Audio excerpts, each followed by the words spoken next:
মুক্তিযুদ্ধের যে অঙ্গীকার ছিল সাম্য, মানবিক মর্যাদা, সামাজিক ন্যায় বিচার, এগুলো বাংলাদেশে আবার ফিরে আসবে জনাব তারেক রহমান সাহেবের নেতৃত্বে। আপনারা ভোট দিয়ে বিএনপিকে ক্ষমতায় আনবেন, আমি এই জন্য লড়াই করছি না। আমি লড়াই করছি আপনারা যাতে আপনাদের ভোটের অধিকার ফেরত পান। রাষ্ট্রপতি জিয়াউর রহমান পলায়নপর একটি জাতিকে ঘুরে দাঁড় করিয়েছিলেন। তিনি উই রিভল্ট বলেছেন, শুধু উই রিভল্ট বলে ক্ষান্ত হননি।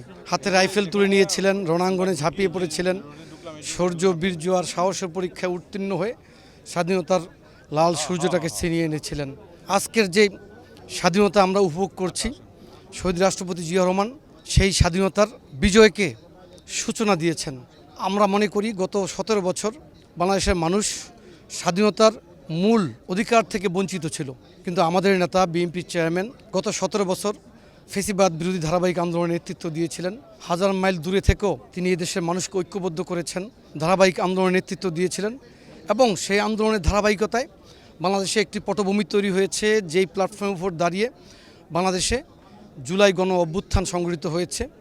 আজকে বিএনপি সরকার গঠন করেছে, আমাদের নেতা বিএনপির চেয়ারম্যান, আমাদের অভিভাবক, আজকের মাননীয় প্রধানমন্ত্রী জনাব তারেক রহমানের নেতৃত্বে বাংলাদেশের মানুষ তাদের হারানো সে অধিকারগুলো আবার ফিরে পাবে বলে আমরা মনে করি। বিশেষ করে মুক্তিযুদ্ধের যে অঙ্গীকার ছিল সাম্য, মানবিক মর্যাদা, সামাজিক ন্যায় বিচার, এগুলো বাংলাদেশে আবার ফিরে আসবে জনাব তারেক রহমান সাহেবের নেতৃত্বে। এটা তো আমার কাছে খারাপ কিছু মনে হচ্ছে না, তাদের বোধোদয় হয়েছে।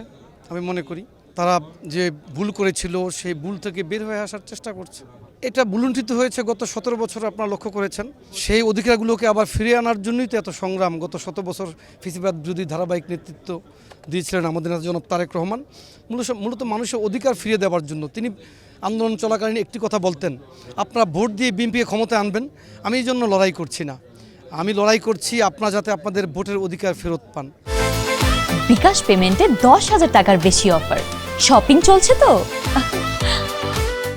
অর্থাৎ একটি স্বাধীন দেশে নাগরিকদের যে অধিকার থাকে, প্রতিটি অধিকারকে আবার ফিরিয়ে আনার জন্যই বিএনপি গত 17 বছর ফেসিবাদ বিরোধী লাগাতার আন্দোলনের নেতৃত্ব দিয়েছিল।